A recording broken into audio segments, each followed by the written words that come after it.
it's a great question. So the question is, how does gender play out with radical candor? And I think it plays out in ways that make it harder for both men and women to be radically candid. I think that gender can make it harder for men to be radically candid because men are taught to sort of pull their punches with women from the time they're little boys. And so I find that the male bosses that I had they tended to be gentler with me than with my male colleagues. And so I had to work really hard to make it comfortable for them to criticize me.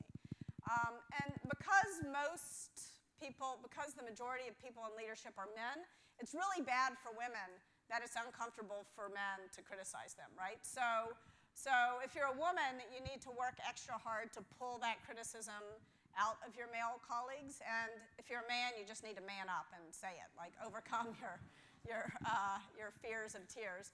And then a lot of, and by the way, women don't, at least in my experience, maybe this says more about me than the world at large, but in my experience, the men who worked for me cried just as often as the women did. So anyway, I know there's one more question. I want to say one more thing. The other thing about radical candor and gender is that when a woman is radically candid, she's much more likely to be called obnoxiously aggressive for her radical candor than her male counterpart is. And she's probably not going to be called obnoxiously aggressive. She's not even going to be called an asshole. She's going to be called a bitch. And for my money, I'd rather be called an asshole than a bitch. It's very personally painful to be called, I hate to even say the word.